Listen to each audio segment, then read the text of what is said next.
Rocking star Yash ತಾಯಿಯ site ವಿವಾದ ಮುಗಿಯೋ ಲಕ್ಷಣ ಕಾಣ್ತಾ ಇಲ್ಲ. ಇವತ್ತು ಕಾಂಪೌಂಡ್ ಕಟ್ಟೋ ವಿಚಾರಕ್ಕೆ ಮತ್ತೆ ಗಲಾಟೆ ಮಾಡ್ಕೊಂಡಿದ್ದಾರೆ. ಪೊಲೀಸರ ಎದುರೇ ಹೈಡ್ರಾಮಾನೇ ನಡೆದು ಹೋಗಿದೆ.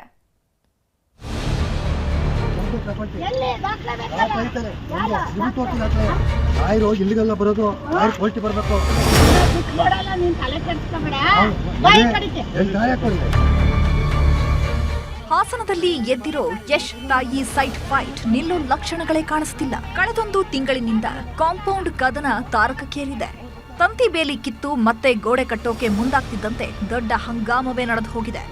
ಮಾತಿಗೆ ಮಾತು, ಕೌಂಟರ್ಗೆ ಕೌಂಟರ್, ನೀ ಕೊಡೆ ನಾ ಬಿಡೆ ಅನ್ನೋ ರೀತಿ ದೊಡ್ಡ ಜಟಾಪಟಿ ಶುರುವಾಗಿದೆ.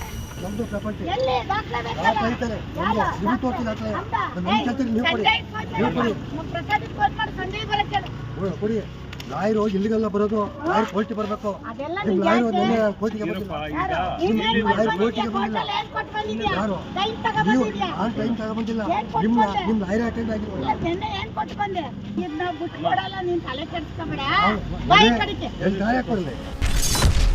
ದೇವರಾಜ್ ವರ್ಸಸ್ ಪುಷ್ಪ ನಿಲ್ಲದ ಸೈಡ್ ಫೈಟ್. ಕಾಂಪೌಂಡ್ ಕದನ, ಕೌಂಟರ್ಗೆ ಕೌಂಟರ್. ಸ್ಯಾಂಡಲ್ವುಡ್ನ Ramachari, pan India star Yash, Rocky ಭಾಯ್ಗೆ ಫ್ಯಾನ್ಸ್ ಕ್ರೇಜ್ ಅಂತೂ ಕಮ್ಮಿ ಇಲ್ಲ. ಟಾಕ್ಸಿಕ್ ಚಿತ್ರದ ಮೂಲಕ ಯಶ್ ಸುದ್ದಿ ಆಗ್ತಿದ್ರೆ, ಇತ್ತ ಕಾಂಪೌಂಡ್ ವಿಷಯದಲ್ಲಿ ತಾಯಿ ಪುಷ್ಪ ಅವರು ಸದ್ದು ಮಾಡ್ತಿದ್ದಾರೆ. ಮನೆ ಪಕ್ಕದಲ್ಲಿರೋ ಸೈಟ್ ನಮ್ಮದು, ಬಿಟ್ಕೊಡೋ ಮಾತೇ ಇಲ್ಲ ಅಂತಿದ್ದಾರೆ. ಆದ್ರೆ ದೇವರಾಜ್ ಮಾತ್ರ ನಮ್ದೇ ಆಸ್ತಿ ಅಂತಿದ್ದಾನೆ. ಇವರಿಬ್ಬರ ಸೈಟ್ ವಾರ್ ಈಗ ತಾರಕಕ್ಕೇರಿದೆ. ಲಕ್ಷ್ಮಮ್ಮ ಅನ್ನೋರು ನನಗೆ ಜಿಪಿಎ ಮೂಲಕ ಹಕ್ಕು ಕೊಟ್ಟ ಜಾಗ ಅಂತ ದೇವರಾಜ್ ಹೇಳಿದ್ರೆ, ಪುಷ್ಪಮ್ಮ ನಾನು ದುಡ್ಡು ಕೊಟ್ಟು ಖರೀದಿಸಿದ್ದೇನೆ ಅಂತಿದ್ದಾರೆ. ನೆಲಸಮ ಮಾಡಿದ್ದ ಜಾಗದಲ್ಲೇ ಯಶ್ ತಾಯಿ ಮತ್ತೆ ಕಾಂಪೌಂಡ್ ಕಟ್ಟೋದಕ್ಕೆ ಮುಂದಾಗಿದ್ದಾರೆ. ಇದೇ ವಿಚಾರ ಮತ್ತೆ ಕಾಳಗ ಶುರುವಾಗಿದೆ. ಇವರು ಮತ್ತೆ ಕೋರ್ಟಿಗೂ ಬರಲಿಲ್ಲ, ಏನಿಲ್ಲ. ನಿನ್ನೆ ಇವರು ಲಾಯರು ಬರಲ್ಲ, ಕೋರ್ಟಿಗೂ ಬರಲ್ಲ ಇವರು, ಆಯ್ತಾ. ಮತ್ತೆ ಬೆಳಗ್ಗೆ ಪುನಃ ಮತ್ತೆ ಇವರು ತಂತಿ ಬೇಲಿ ಹಾಕ್ಯಂದು ಮತ್ತೆ ಕಾಂಪೌಂಡ್ ಸೃಷ್ಟಿ ಮಾಡ್ತಾವ್ರೆ. ಮತ್ತೆ 6 ಕೋರ್ಟ್ ಇದೆ. ಇವರು ಇವತ್ತು ಮತ್ತೆ ಸೃಷ್ಟಿ ಮಾಡ್ತಾವ್ರಿ.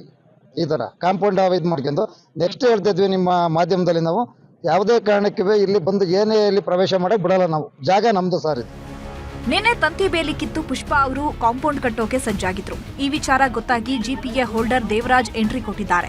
ಕಾಂಪೌಂಡ್ ಕಟ್ಟೋದಕ್ಕೆ ಬಿಡಲ್ಲ ಅಂದಿದ್ದ ತಡ ಮತ್ತೆ ಇಬ್ಬರ ಮಧ್ಯೆ ಮಾತಿನ ಸಮರವೇ ನಡೆದು ಹೋಗಿದೆ. ಗಲಾಟೆ ಜೋರಾಗ್ತಾ ಇದ್ದಂತೆ ಪೊಲೀಸರು ಎಂಟ್ರಿ ಕೊಟ್ಟಿದ್ದಾರೆ. ಯಾವುದೇ ಗಲಾಟೆ ಬೇಡ, ಯಥಾಸ್ಥಿತಿ ಕಾಯ್ದುಕೊಳ್ಳಿ ಅಂದ್ರು. ಪುಷ್ಪಮ್ಮ ಕೌಂಟರ್ ಮೇಲೆ ಕೌಂಟರ್ ಕೊಟ್ಟಿದ್ದಾರೆ.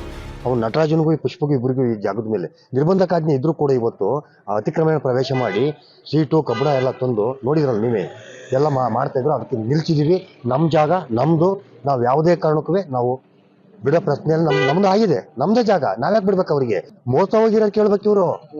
ಇವರು ಯಾರಿಂದ ಮೋಸ ಹೋಗಿ ಅವ್ರೆ ಅವ್ರು ಹಿಡ್ಕೋಬೇಕು, ಅವ್ರನ್ನ ಕೇಳ್ಬೇಕು. ಅದು ಬಿಟ್ಟು ನಾನು ವೀಂಡಿಂದ ತಗಂದೆ ಅಂತಂದ್ರೆ ಇವ್ನಿಗೆ ಕೊಟ್ಟನಿ ಅವನು, ಅವ್ರಿಗೆ ಕೊಟ್ಟನಿ ಅವನು, ಅಲ್ಲಿ ಮೋಸ ಐತೆ. ಒಟ್ನಲ್ಲಿ ಯಶ್ ತಾಯಿ ಪುಷ್ಪ ಮನೆ ಪಕ್ಕದ ಸೈಟ್ ವಿಚಾರ ದಿನಕ್ಕೊಂದು ಆಯಾಮ ಪಡೆದುಕೊಳ್ತಿದೆ. ನ್ಯಾಯಾಲಯದ ತೀರ್ಮಾನದ ನಂತರವಷ್ಟೇ ನಿಜವಾಗಿ ಮಾಲೀಕರು ಯಾರು ಅನ್ನೋ ಪ್ರಶ್ನೆಗೆ ಉತ್ತರ ಸಿಗಲಿದೆ. ಕೃಷ್ಣ ಇಬ್ಬೀಡು, ನ್ಯೂಸ್ 18 ಹಾಸನ.